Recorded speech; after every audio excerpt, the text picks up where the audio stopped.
namaku Dinda. Aku seorang istri biasa, tak punya gelar tinggi atau jabatan besar. Tapi aku bekerja keras.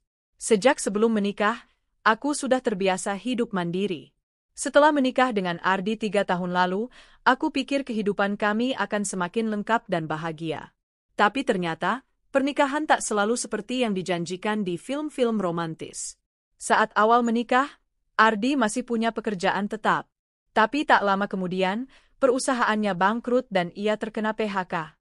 Aku memahami keadaannya dan tak pernah sekalipun menyalahkannya.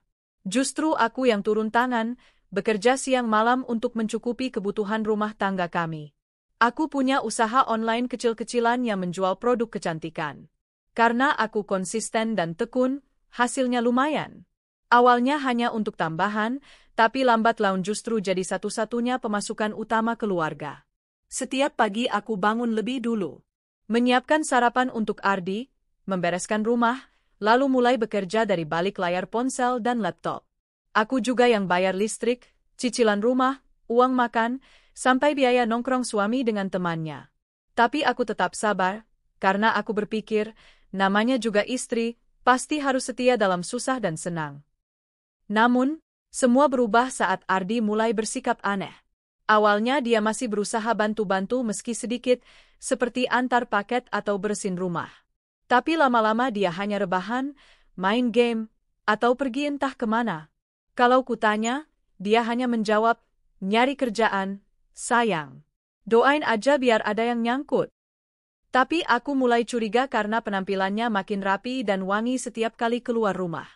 Aku mulai memperhatikan detail kecil. Parfum mahal yang tidak pernah aku belikan, tiba-tiba ada di meja riasnya. Kemeja baru yang seingatku tidak pernah kubeli.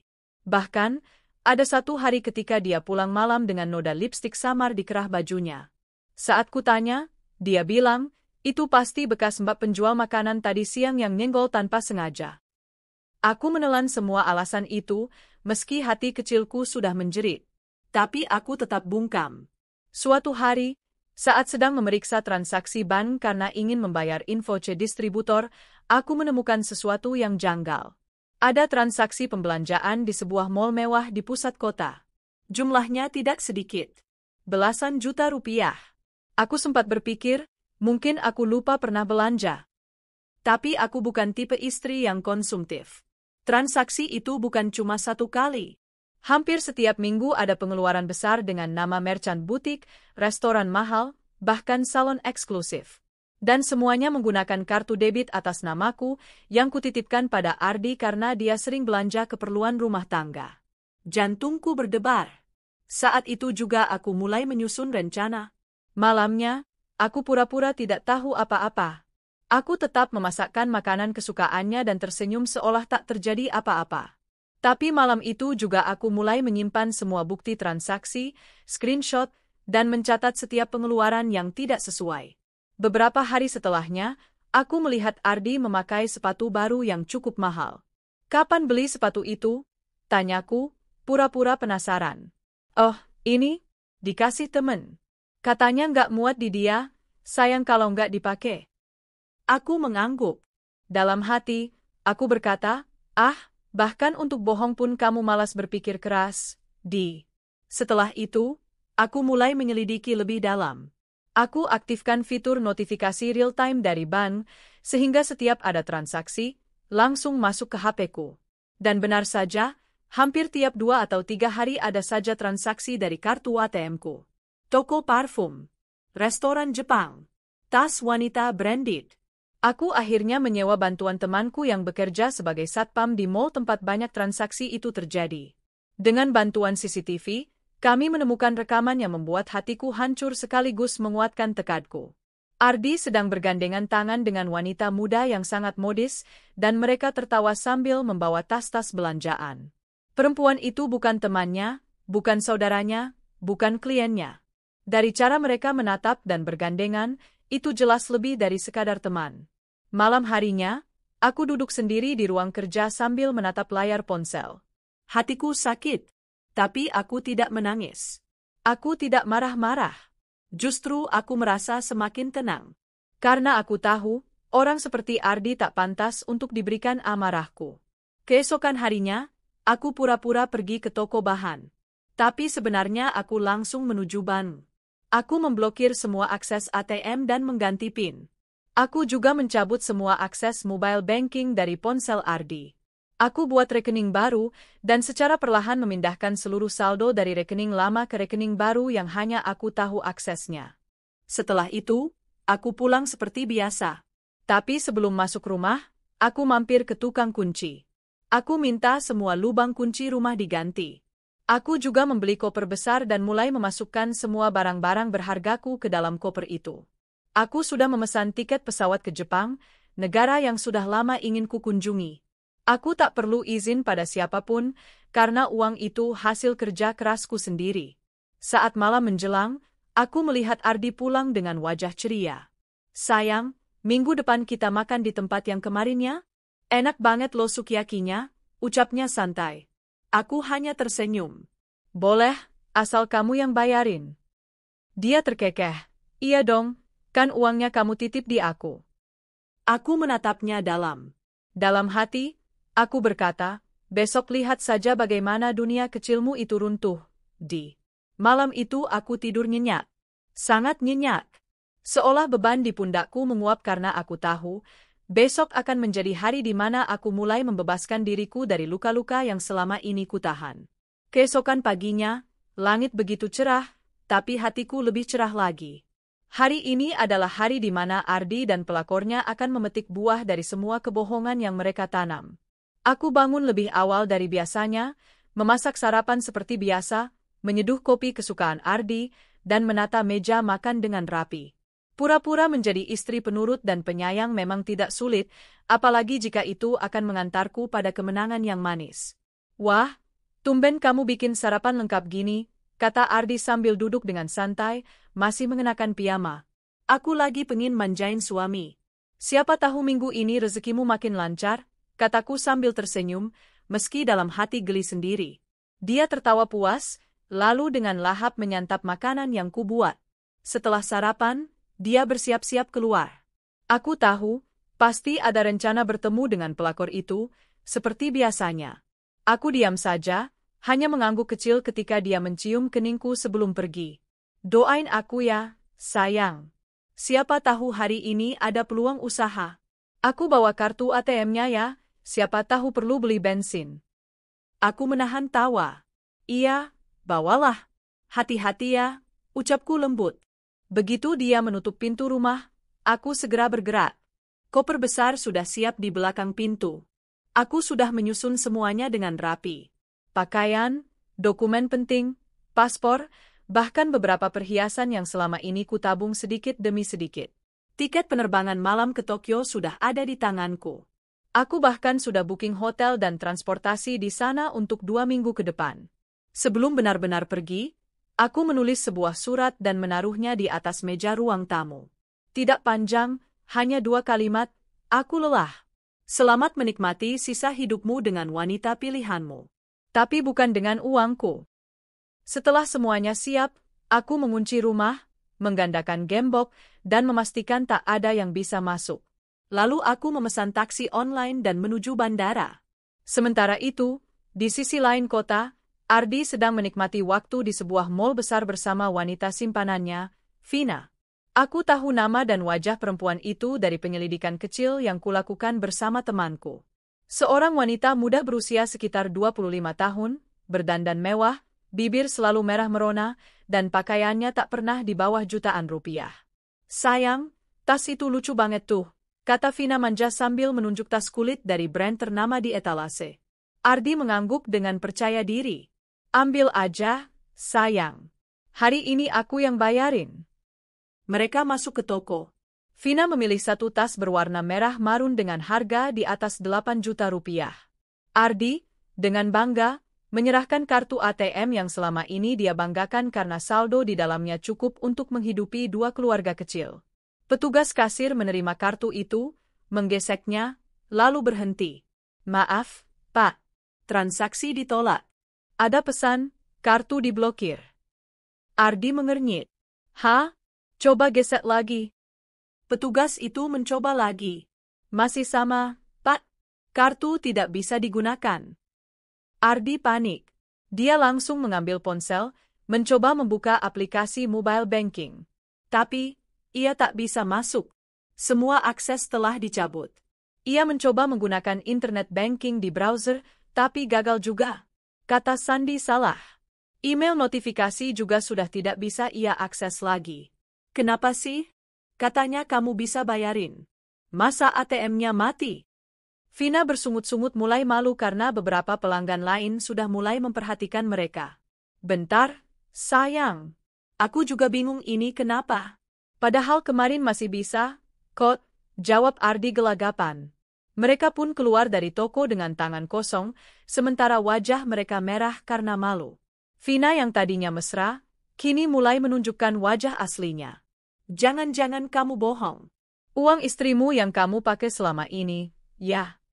Enggak, sayang. Beneran. Itu ATM-aku? Ya. ATM atas nama Dinda, tapi dia juga ngasih aku akses. Ya jelas kamu dimatiin lah aksesnya. Pantesan kamu santai banget beliin aku ini itu. Ternyata uang bini kamu. Vina memelototkan matanya. Ardi ingin marah, ingin membela diri, tapi tak ada alasan yang bisa ia lontarkan. Semua sudah jelas. Hari ini, ia tak hanya kehilangan uang, tapi kehilangan muka di depan selingkuhannya. Masih dengan muka kusut, Ardi mengajak Vina pulang. Tapi begitu sampai di depan rumah, ia menemukan semua pintu tergembok. Jendela tertutup rapat, tirai ditarik. Ia memanggil-manggil nama Dinda, tapi tak ada jawaban. Ia coba telepon, nomor tidak aktif. Vina melipat tangan di dada. Ini seriusan? Kamu dikunciin istri kamu? Hah? Kamu keterlaluan, Di. Masih numpang hidup tapi selingkuh? Mana nggak punya malu pula? Udah deh, jangan nyolot. Biar aku coba ke rumah temennya dulu. Mungkin Dinda lagi di sana, jawab Ardi, mulai kehilangan kontrol. Tapi Vina sudah kehilangan ketertarikan. Udahlah, Di. Aku nggak mau ikut-ikutan masalah rumah tangga orang. Apalagi kalau kamu cuma modal uang istri buat gaya-gayaan. Malu, katanya sambil berbalik dan pergi begitu saja. Ardi pun terduduk di depan rumah yang terkunci rapat. Sendiri, tanpa uang, tanpa selingkuhan, dan tanpa tahu kemana istrinya pergi. Sementara itu, aku sudah duduk nyaman di dalam pesawat yang akan membawaku menuju kehidupan yang baru. Sebuah liburan yang bukan sekadar melepas penat, tapi sebagai tanda bahwa aku sedang menyembuhkan luka dan belajar untuk mencintai diriku sendiri.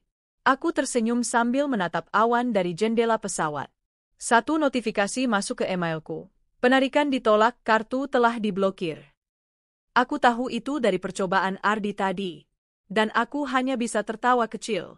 Hidup itu kadang gak adil, tapi kita bisa memilih untuk tidak jadi korban terus-menerus, bisikku pada diri sendiri. Liburan kali ini bukan pelarian, tapi langkah pertama menuju kebebasan yang seharusnya sudah lama kuambil. 3 hari telah berlalu sejak aku meninggalkan rumah, dan dunia Ardi benar-benar jungkir balik. Aku sendiri tengah duduk santai di sebuah kafe kecil di Kyoto, Jepang. Sepiring mochi dan secangkir matcha hangat menemaniku menikmati suasana pagi yang tenang.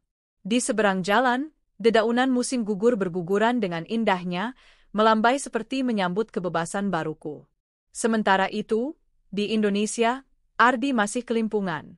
Setelah diusir secara tidak langsung dari rumah, ia harus numpang tinggal di rumah temannya. Tapi tentu saja, tak semua orang bersedia membantu lelaki pengangguran yang baru saja kehilangan istri dan kekasih simpanannya sekaligus. Apalagi semua orang mulai tahu bahwa Ardi hidup dari uang sang istri. Cerita itu cepat menyebar, apalagi setelah Vina, si pelakor, dengan sengaja membeberkan semuanya ke media sosial.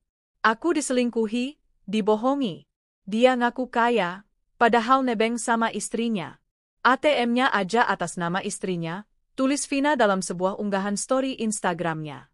Warganet pun membanjiri akunnya dengan komentar, dan tentu saja banyak yang membela Vina hanya karena merasa Ardi terlalu rendah moral. Tak lama, beberapa teman Ardi ikut mencibir. Teman-teman nongkrong yang dulu senang dia traktir dengan uangku, sekarang berpaling. Tak ada lagi yang memuji gaya hidupnya. Semua tahu, Ardi bukan pria mapan, dia hanya laki-laki dewasa yang numpang hidup di pundak istrinya. Sementara itu, aku memilih tidak membaca komentar mereka. Aku menikmati hari-hariku dengan damai.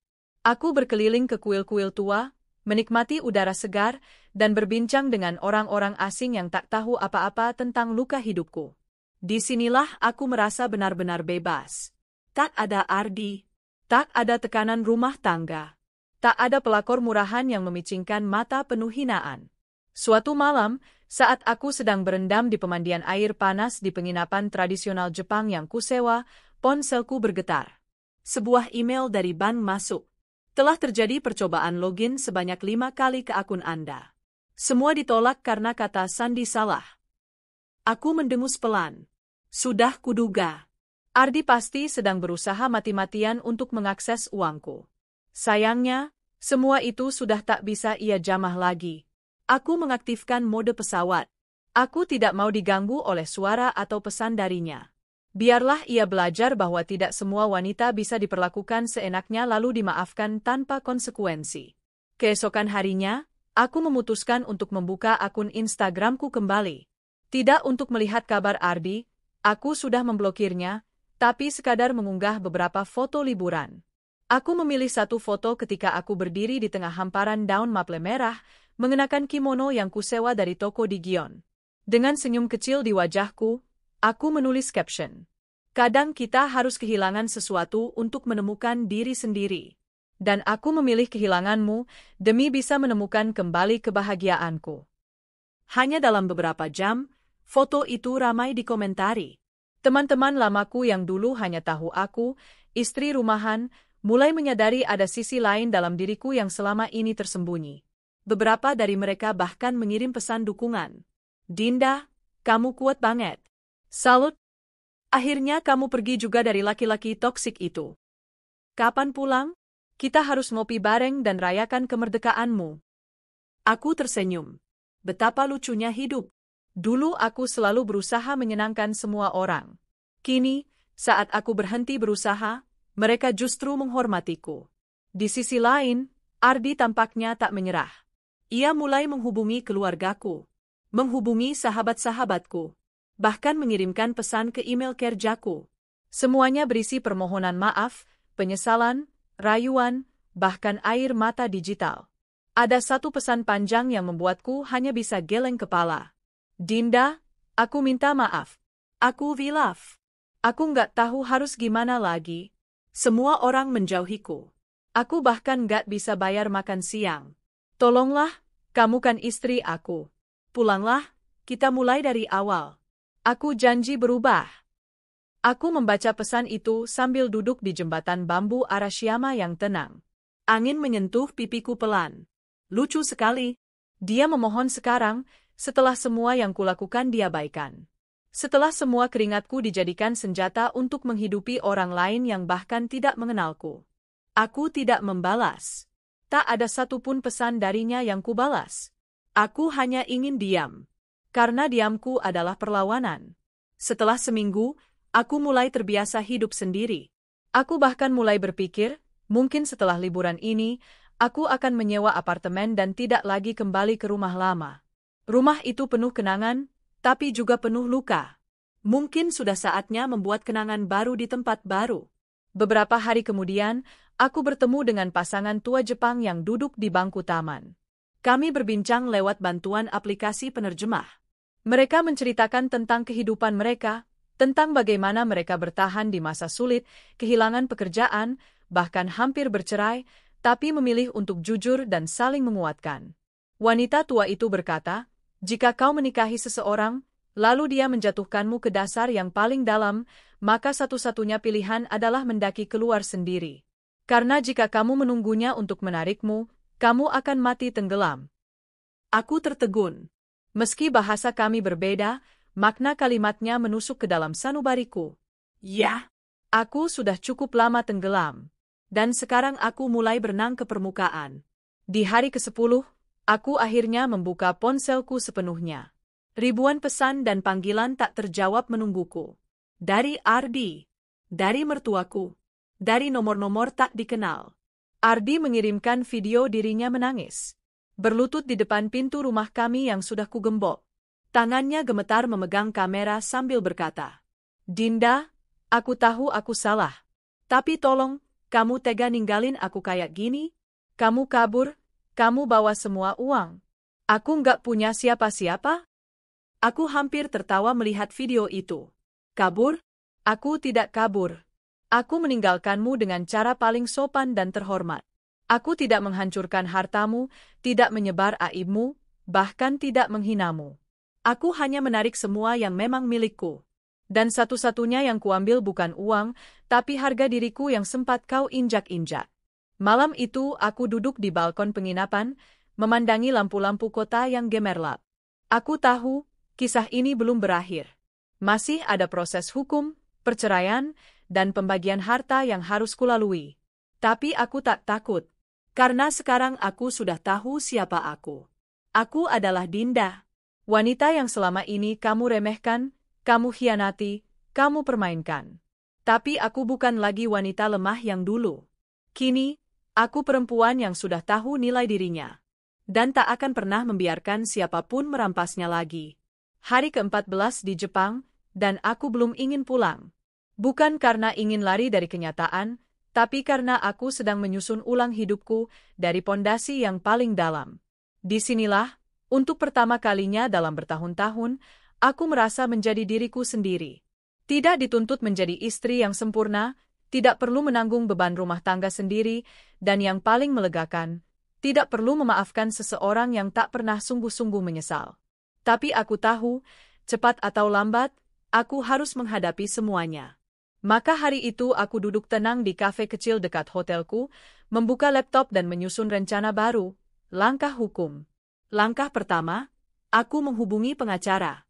Aku mengenalnya dari salah satu klien bisnis online aku yang juga seorang perempuan yang pernah mengalami situasi serupa. Setelah kujelaskan kronologi panjang tentang pengkhianatan Ardi, penggelapan uang rumah tangga, serta bukti perselingkuhan dan penyalahgunaan kartu ATM milikku, pengacara itu menjawab singkat namun meyakinkan. Ibu sudah memiliki cukup bukti untuk menggugat cerai, bahkan bisa menuntut pengembalian sebagian harta jika perlu. Kalimat itu membuat dadaku lega. Aku bukan hanya istri yang dikhianati, aku adalah korban penyalahgunaan keuangan rumah tangga. Dan itu bisa diperjuangkan secara hukum. Kupersiapkan semua bukti. Tangkapan layar transaksi bank, video Ardi dan pelakor di mall, rekaman CCTV yang sudah kuterjemahkan dengan subtitle bahasa Indonesia, dan juga salinan surat kepemilikan rumah yang sebagian besar atas namaku. Hari itu juga, kukirimkan surat kuasa dan pengajuan gugatan cerai secara daring. Langkah kedua, aku kirim pesan singkat ke Ardi. Setelah hampir 2 minggu mendiamkannya, kini aku hanya menulis satu kalimat. Kamu akan segera menerima surat dari pengadilan. Jangan hubungi aku lagi, semua urusan kita cukup diurus secara hukum. Beberapa menit kemudian, Ardi membalas. Dinda, serius kamu mau cerai? Kita bisa bicara baik-baik, sayang. Aku udah nyesel. Aku hanya menatap layar ponselku dengan datar, lalu memblokir nomornya. Di sisi lain, Ardi benar-benar ketakutan. Hidupnya sudah berantakan. Vina, wanita simpanannya, sudah tidak bisa dihubungi. Semua teman yang biasa ia andalkan telah menutup pintu. Ia hanya tinggal numpang di rumah teman lama yang juga mulai tak tahan dengan keluhannya setiap hari. Mertuaku, orang tua Ardi, pun ikut meneleponku. Ibunya memohon-mohon agar aku jangan gegabah. Bahwa Ardi hanya terlena sesaat. Bahwa perempuan simpanan itu tidak berarti apa-apa. Dinda, kamu kan istri yang sabar. Ardi itu cuma wilaf, nak. Jangan langsung minta cerai. Tapi aku tak tergoyahkan. Aku sudah memberi kesempatan bertahun-tahun. Dan selama itu pula aku dimanfaatkan. Maaf, Bu. Saya sudah memutuskan. Saya juga manusia. Saya berhak bahagia, jawabku tegas, sebelum menutup telepon. Kepulanganku ke Indonesia terasa seperti pulang ke tempat kejadian perkara. Tapi kali ini aku sudah lebih kuat. Aku tidak lagi merasa takut. Aku kembali sebagai perempuan baru, dengan luka yang sudah mengering dan hati yang mantap melangkah. Aku tidak langsung kembali ke rumah. Aku tinggal sementara di apartemen yang dulu sempat kuincar untuk investasi. Kali ini bukan untuk disewakan, tapi untuk kutinggali sendiri. Aku mendekorasi ruangan dengan gaya minimalis, serba putih dan kayu alami. Tidak mewah, tapi tenang. Aku ingin tempat ini menjadi simbol kehidupanku yang baru. Sementara itu, surat panggilan pengadilan sudah sampai di tangan Ardi. Panik, marah, frustrasi, itulah reaksi pertamanya. Tapi dia tak bisa kabur. Aku punya semua bukti. Bahkan beberapa rekaman voice note dari Vina yang tanpa sengaja menyebut, uang istri kamu masih banyak, kan? Aku mau beli kalung juga. Di hari sidang pertama, aku datang dengan tampilan sederhana tapi rapi. Kemeja putih, celana bahan, dan tas jinjing kecil. Ardi datang dengan wajah kusut, pakaian seadanya, dan tatapan kosong. Kami tidak saling sapa. Hanya duduk berjauhan. Hakim membuka sidang dengan pertanyaan. Ibu Dinda, apakah benar Anda ingin mengakhiri pernikahan ini? Aku menatap lurus ke depan. Benar, Yang Mulia. Apakah masih ada kemungkinan untuk berdamai? Aku tersenyum tipis. Saya sudah berdamai. Tapi bukan dengan dia. Saya berdamai dengan diri saya sendiri. Sidang itu berlangsung singkat. Ardi tak bisa membantah banyak karena bukti yang kutunjukkan sudah sangat jelas. Bahkan hakim sempat terdiam saat melihat video Ardi di butik bersama pelakor sambil tertawa-tawa memegang tas mewah yang dibeli dengan uangku. Keputusan perceraian dikabulkan. Dalam waktu 1 bulan, status kami resmi berakhir. Malam setelah sidang, aku duduk di balkon apartemenku, menatap lampu-lampu kota. Aku tidak menangis. Tidak sedih. Justru aku merasa lega. Seperti napas yang selama ini tertahan, kini akhirnya bisa kuhembuskan bebas. Tiba-tiba notifikasi email masuk. Sebuah pesan dari salah satu brand besar kosmetik lokal. Mereka tertarik untuk menjalin kerjasama dengan bisnisku secara eksklusif. Aku tersenyum. Tuhan memang tahu kapan waktu yang tepat untuk mengangkat seseorang. Setelah sekian lama aku dipaksa untuk kuat, kini aku dihadiahi hasil dari kesabaran dan ketegasanku. Beberapa minggu setelahnya, aku mendengar kabar bahwa Ardi terlilit utang. Salah satu temannya memintaku untuk mengasihani dia. Kasihlah kerjaan buat dia, Din. Dia kan pernah jadi suami kamu. Aku hanya menjawab singkat, dia sudah punya kesempatan. Berkali-kali. Tapi dia memilih menghancurkan semuanya sendiri. Dan aku tahu, aku tidak perlu membalas dendam. Karma sedang bekerja dengan sangat adil.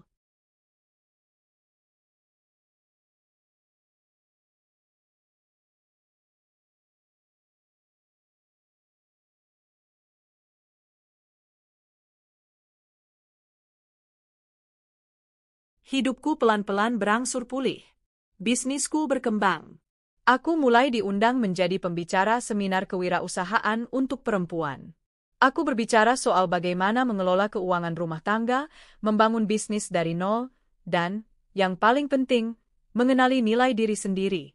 Salah satu peserta seminar bertanya, Kak Dinda, bagaimana caranya memutuskan untuk meninggalkan suami yang selingkuh?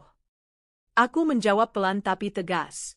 Dengan mengingat bahwa dirimu lebih berharga dari rasa takut ditinggalkan. Karena orang yang mencintaimu tidak akan tega menyakitimu berulang kali. Kini, setiap pagi aku bangun tanpa beban. Aku menyeduh kopi tanpa perlu tergesa menyiapkan sarapan untuk orang yang tidak menghargai usahaku. Aku memakai pakaian yang aku suka, bukan yang disukai suami. Aku tertawa, bukan karena dipaksa, tapi karena benar-benar bahagia. Aku tak menyesali pernikahan itu. Karena dari situ aku belajar mencintai diriku sendiri lebih dalam.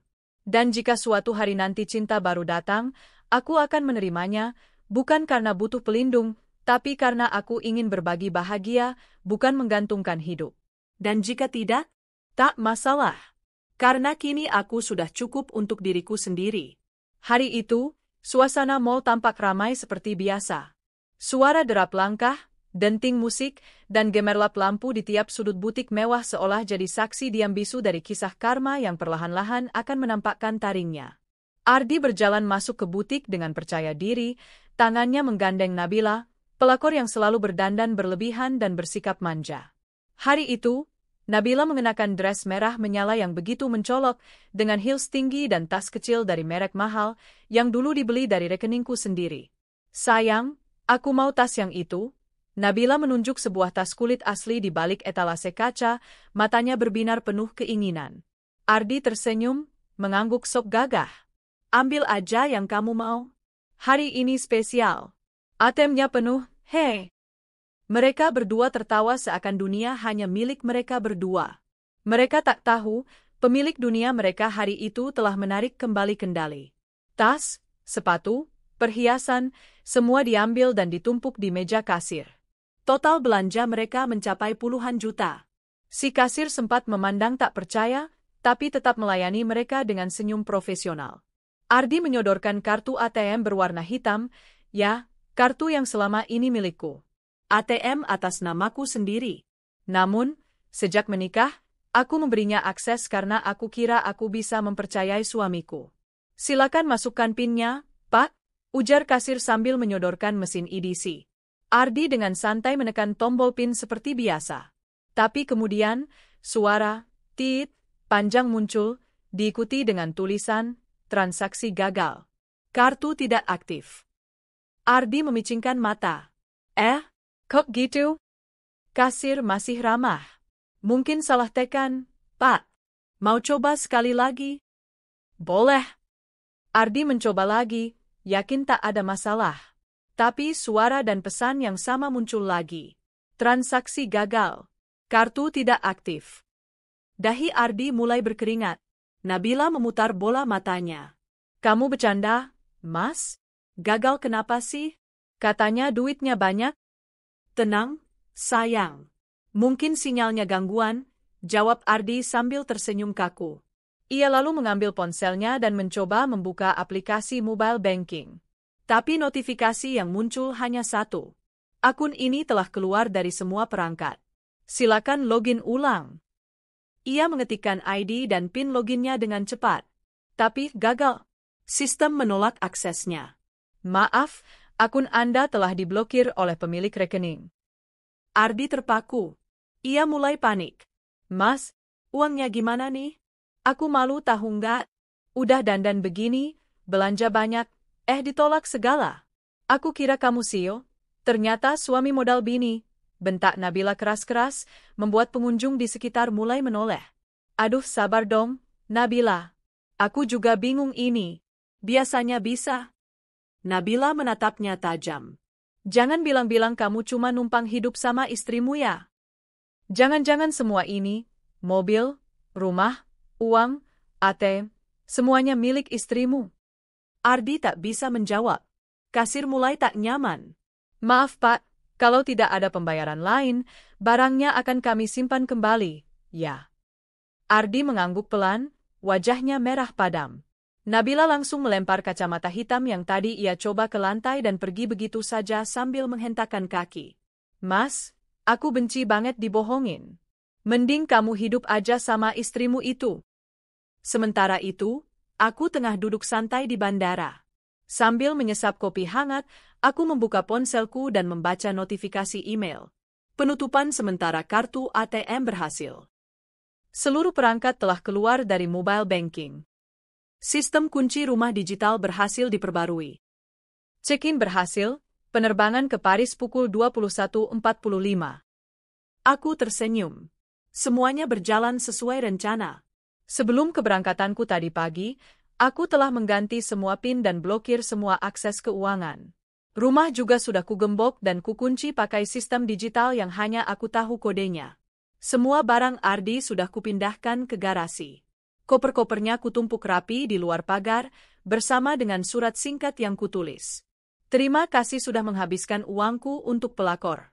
Kini giliran aku menikmati hidup tanpa kalian. Rumah ini milikku, rekening juga milikku, dan kamu hanya numpang hidup. Silakan pikirkan hidupmu sendiri. Aku bahkan menyelipkan 1 lembar fotokopi rekening atas namaku, dengan transaksi mencurigakan yang jelas menunjukkan uangku dipakai untuk beli tas dan perhiasan. Pesawat ke Paris sebentar lagi boarding. Aku menarik napas panjang dan merasa lega luar biasa. Ini pertama kalinya aku melakukan sesuatu hanya untuk diriku sendiri. Tak ada yang lebih menyenangkan dari melihat seseorang yang menyakitimu terkena karmanya dengan cara paling elegan. Ardi pulang ke rumah dengan langkah gontai. Mobilnya terparkir seperti biasa, tapi pintu gerbang tidak bisa dibuka. Kenapa digembok? Gumamnya sambil mencoba memutar knop. Tapi tak bisa. Bahkan password digital rumah sudah diganti. Ia menatap sekitar dan melihat koper-kopernya ditumpuk rapi di luar, dengan surat di atasnya. Saat ia membaca surat itu, lututnya lemas. Ia terduduk di samping koper, sementara tetangga-tetangga mulai keluar dan memperhatikan dari kejauhan. Beberapa menggosip sambil berbisik-bisik. Beberapa ada yang mengambil video diam-diam. Wajah Ardi memerah karena malu dan marah. Tapi tak ada yang bisa ia lakukan. Ia sudah kehabisan segalanya. Istri, rumah, uang, reputasi, semua lenyap dalam sekejap. Dan yang lebih menyakitkan lagi, ia tak bisa menghubungiku. Nomorku tak aktif. Semua media sosialku kosong. Aku sudah memblokir semua aksesnya ke kehidupanku. Di Hotel Bintang 5 di Paris, aku berbaring di atas kasur empuk dengan jendela menghadap Menara Eiffel. Aku tertawa kecil sambil membuka galeri ponsel, melihat foto-foto Ardi dan pelakor yang dulu kuambil diam-diam saat mereka asik belanja. Kini mereka mungkin sedang berdebat entah di mana. Dan aku bebas. Aku bukan perempuan lemah seperti dulu. Dan aku berjanji, mulai hari ini, hidupku adalah milikku sepenuhnya. Langit biru yang membentang di atas kota Paris menyambutku dengan kelembutan yang tak bisa aku temukan selama bertahun-tahun dalam pernikahanku. Angin musim semi meniup rambutku yang tergerai, seolah membisikkan bahwa aku telah berada di tempat yang seharusnya, jauh dari pengkhianatan, jauh dari kesakitan, jauh dari mereka yang hanya bisa menyakiti hati dan merendahkanku. Aku duduk di sebuah kafe kecil di dekat Menara Eiffel, menikmati kroasan hangat dan secangkir cappuccino. Sinar matahari menyentuh wajahku, dan untuk pertama kalinya dalam hidupku setelah menikah, aku bisa menarik napas panjang dan merasa bebas. Handphoneku bergetar sejak aku mendarat semalam. Nomor suamiku, Ardi, tak henti-hentinya mencoba menelpon dan mengirim pesan. Dari, sayang maafin aku, hingga, kamu di mana? Kita bisa bicara baik-baik. Bahkan ada pesan dari nomor tak dikenal yang dengan jelas berasal dari si pelakor, isinya penuh makian dan tuduhan. Kamu perempuan gila. Mentang-mentang punya uang, semena-mena. Aku tak membalas satu pun. Tidak karena aku membencinya, tapi karena aku sudah selesai dengan mereka. Aku tidak akan merendahkan diriku lagi untuk orang-orang yang bahkan tidak tahu cara menghargai cinta dan ketulusan. Aku membuka Instagram dan mengunggah sebuah foto selfie. Latar belakangnya Menara Eiffel, dengan senyum tenang menghiasi wajahku. Aku beri caption sederhana. Finally, ich hose me. Kilauan New Life Parisische. Tak butuh waktu lama, notifikasi berdatangan. Teman-teman lamaku yang dulu sering merasa kasihan padaku karena harus bekerja keras sementara suamiku santai-santai di rumah, kini ramai berkomentar. Kamu di Paris? Keren banget. Kamu liburan sendiri? Hebat banget sih. Wajahmu kelihatan bahagia, aku ikut senang. Aku tak membalas apapun. Aku hanya ingin menikmati waktu sendiri. Menyembuhkan diri dari luka-luka lama. Mengingat kembali siapa diriku sebelum aku menjadi istri dari seorang suami pengangguran yang kerjanya hanya menghabiskan uangku demi perempuan lain. Di Indonesia, keadaan sangat berbeda. Ardi mondar-mandir di depan rumah yang terkunci. Ia sudah coba menelepon semua orang yang kira-kira tahu keberadaanku, bahkan ia menghubungi teman kantor lamaku, tetangga, bahkan ibuku yang tinggal di luar kota. Dia nggak pamit ke siapa-siapa, kata ibuku dengan nada dingin saat Ardi mencoba mengorek informasi. Mungkin kamu harus cari tahu kenapa istri kamu sampai segitu nekatnya pergi dan ngunci rumah. Ardi frustrasi. Apalagi sejak si pelakor, yang belakangan ia akui bernama Dinda, mulai meninggalkannya. Setelah kejadian memalukan di butik, di mana kartu ATM ditolak dan semua pegawai memandang mereka dengan tatapan sinis, Dinda mengamuk. Kamu bilang kamu bisa beliin aku tas. Kamu bilang ATM itu istri kamu kasih buat kamu pakai. Sekarang malah Mana uangnya? Ardi tak bisa berkata apa-apa. Ia mencoba meneleponku di depan Dinda, tapi tak diangkat. Ia mencoba membuka mobile banking, sudah terlog out. Bahkan password email dan akun internet banking pun sudah berubah semua. Uang yang selama ini ia banggakan di depan Dinda, ternyata bukan miliknya. Aku nggak butuh laki-laki miskin. Aku nggak bisa hidup kayak gini, bentak Dinda sebelum pergi dan tak pernah kembali. Kini Ardi sendirian. Rumahnya terkunci, tak bisa masuk. Semua barang pribadinya sudah diletakkan di teras, rapi dalam kardus-kardus, lengkap dengan surat dariku. Semoga kamu bisa belajar menghargai orang yang mencintaimu. Jangan hubungi aku. Aku sedang mencari kebahagiaanku sendiri. Sementara itu, aku melanjutkan perjalananku. Setelah Paris, aku pergi ke Milan, menyusul ke Swiss, lalu menetap sebentar di Amsterdam. Aku menginap di hotel-hotel butik yang tenang, mengunjungi museum, membaca buku di taman, dan untuk pertama kalinya sejak lama, aku tidak bangun pagi hanya untuk memasak atau mengurus rumah. Aku berteman dengan banyak orang baru, para solo traveler wanita dari berbagai negara. Kami berbagi cerita, tertawa, dan saling menyemangati. Ternyata bukan hanya aku yang pernah merasa terjebak dalam hubungan beracun. Salah satu teman baruku, Helena, pernah bercerai dari suaminya yang berselingkuh dengan rekan kerjanya. You made the right choice, katanya padaku suatu malam di sebuah rooftop bar di Roma. Menjadi wanita yang memilih dirinya sendiri adalah keberanian yang tidak semua orang punya. Aku tersenyum, menatap langit malam Roma yang bertabur bintang. Dan sekarang aku tidak akan membiarkan siapapun mengatur hidupku selain diriku sendiri. Hari-hariku terasa ringan. Tak ada drama. Tak ada omelan atau permintaan uang yang tak pernah berhenti. Tak ada suara manipulatif dari suami yang dulu mengeluh tak dihargai, padahal dia sendiri yang tidak pernah menghargai. Aku mengatur semuanya dari jarak jauh, mengalihkan sebagian asetku ke rekening pribadi yang hanya bisa diakses dari luar negeri, menyewa jasa pengacara untuk mulai proses gugatan cerai, dan menyusun rencana untuk membuka usaha kecil ketika pulang nanti. Aku bahkan mulai menulis blog tentang perjalananku. Judulnya, Meninggalkan Luka, Menjemput Bahagia. Dalam 2 minggu, pembacanya sudah ribuan. Banyak wanita mengirim email dan komentar, mengatakan bahwa kisahku menginspirasi mereka. Aku membalas beberapa dengan lembut. Hidup kita berharga. Jangan biarkan siapapun membuatmu merasa tidak cukup. Keberanian dimulai dari satu langkah kecil, mencintai dirimu sendiri. Kamu tidak sendiri. Aku pun pernah terluka. Tapi kamu bisa sembuh. Percayalah.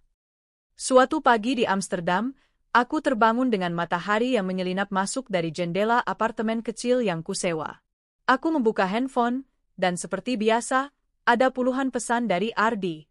Tapi satu pesan membuatku mengernyit. Aku kehilangan semuanya, pekerjaanku, teman-temanku, bahkan keluargaku marah padaku. Aku sadar aku salah. Tolong beri aku satu kesempatan lagi. Hanya satu. Aku menatap pesan itu lama. Aku mencoba merasakan apa yang dulu mungkin akan membuatku luluh. Tapi hatiku tetap tenang. Tidak ada lagi guncangan. Tidak ada lagi air mata. Aku hanya membalas satu kalimat. Maaf, aku sudah memberi terlalu banyak kesempatan. Kini, aku memilih untuk hidup tanpamu. Setelah itu, aku memblokir nomornya. Perjalanan ini bukan hanya soal berpindah tempat. Ini tentang menyembuhkan luka, menemukan harga diri, dan membuktikan pada diriku sendiri bahwa aku cukup. Bahwa aku pantas bahagia. Dan kini, aku tak hanya bebas dari suami yang berkhianat. Tapi aku juga telah bebas dari keraguan yang dulu mengurungku. Dari rasa takut ditinggalkan. Dari rasa bersalah yang tidak pernah seharusnya kupikul. Aku adalah wanita yang selamat. Yang memilih bangkit. Dan yang kini, untuk pertama kalinya, hidup dengan tenang. Langit sore itu tampak cerah, matahari mulai turun perlahan di ufuk barat saat pesawat yang membawaku dari Eropa mendarat mulus di Bandara Soekarno-Hatta. Aku menarik napas panjang sambil menatap keluar jendela pesawat. Dalam hatiku, aku merasa seperti manusia baru. Sejak hari aku meninggalkan rumah tanpa kabar, hidupku terasa damai. Tak ada drama, tak ada kebohongan, tak ada air mata. Saat aku berjalan keluar dari bandara, sopir pribadi yang kupanggil dari aplikasi sudah menunggu dengan senyum ramah. Aku naik ke dalam mobil dan memberitahunya alamat apartemen baruku, bukan rumah lama yang penuh kenangan pahit itu. Selama berminggu-minggu terakhir ini, aku hidup sepenuhnya untuk diriku sendiri. Menikmati cappuccino di kafe-kafe kecil di Paris, memandangi kanal-kanal tenang di Amsterdam, hingga berbaring santai di pantai Santorini.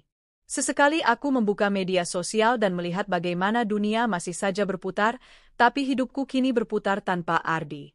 Dan itu terasa sangat membebaskan. Setibanya di apartemen, aku duduk di sofa empuk, memandang sekeliling. Semuanya serba baru. Warna dinding, aroma ruangan, furnitur yang kupilih sendiri, semua terasa seperti lembaran putih. Saat membuka laptop, ratusan email menungguku. Beberapa dari klien kantor, beberapa dari teman, dan puluhan dari Ardi.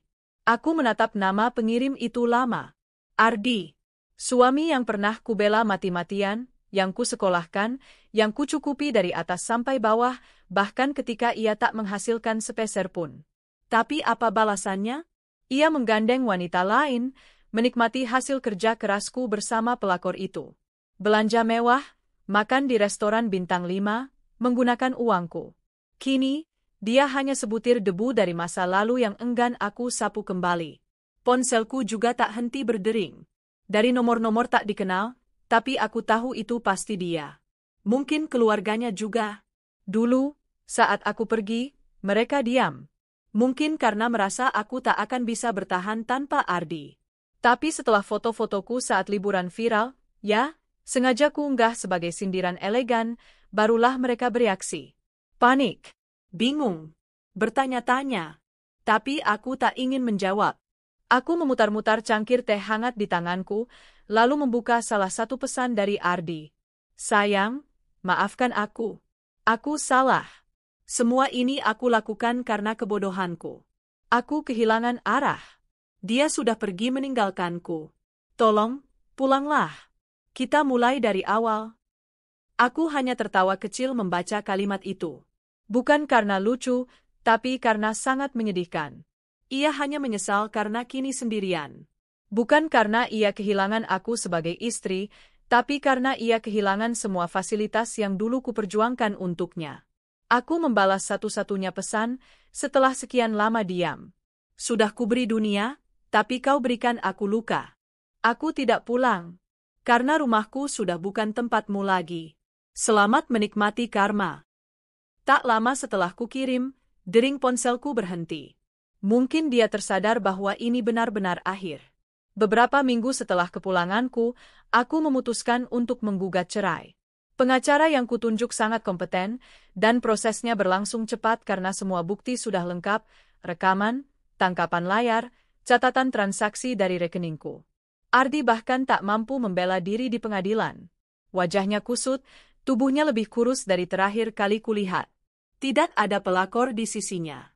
Mungkin wanita itu sudah menemukan sumber penghasilan baru yang lebih segar dan lebih mudah. Di luar ruang sidang, Ardi sempat mendekatiku. Ia berdiri kikuk, mencoba tersenyum. Tiara, tolong. Satu kali saja. Aku butuh kamu. Aku udah gak punya siapa-siapa lagi. Aku menatap matanya yang sayu.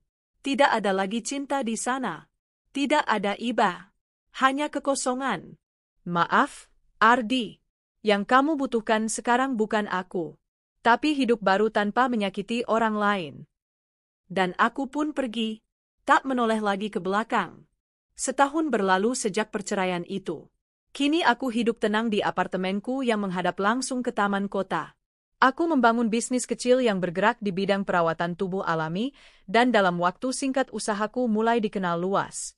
Banyak perempuan datang padaku, bukan sekadar untuk membeli produk, tapi juga untuk berkonsultasi. Aku membagikan pengalamanku bukan dengan rasa dendam, tapi sebagai bentuk kekuatan. Aku juga sempat hadir sebagai narasumber di sebuah acara perempuan inspiratif. Saat itu aku menceritakan kisahku tentang pengkhianatan, luka, kebangkitan, dan balas dendam elegan. Banyak yang menangis. Banyak yang terinspirasi. Di satu sore yang tenang, saat aku sedang duduk membaca buku di balkon, seorang wanita muda menghampiriku. Ia adalah karyawan salah satu butik tempat Ardi dulu belanja dengan pelakor. Mbak Tiara, saya tahu ini mungkin aneh. Tapi saya dulu lihat Mbak diam-diam memperhatikan mereka dari sudut butik waktu itu. Dan waktu kartu ATM-nya ditolak, ekspresi mereka luar biasa malu. Aku tertawa ringan. Ya, saya ingat. Itu momen yang tak akan pernah saya lupakan. Wanita itu menatapku dengan kagum. Mbak kuat sekali. Saya bangga pernah melihat bagian dari kisah Mbak, walau cuma sekejap. Aku hanya tersenyum. Dalam hati, aku tahu, semua ini bukan karena aku hebat, tapi karena aku memilih untuk tidak menyerah. Kini, aku tak lagi takut dicintai atau ditinggalkan. Aku mencintai diriku sendiri terlebih dahulu. Jika ada yang datang, itu hanya pelengkap. Tapi kebahagiaan, aku tak akan pernah menyerahkannya di tangan siapapun lagi. Dan Ardi? Kabar terakhir yang kudengar, ia bekerja serabutan. Ia tinggal di rumah kontrakan kecil, jauh dari kenyamanan hidup yang dulu kuberikan. Ia tak lagi bersama pelakor, dan keluarganya mulai menjauh karena malu. Kadang aku berpikir, karma bekerja dengan cara yang sangat halus. Tidak perlu teriak, tidak perlu balas dendam kasar. Cukup diam dan biarkan kehidupan yang menjawab. Karena pada akhirnya, orang yang menyakiti hati tulus akan merasakan kehilangan yang paling menyakitkan.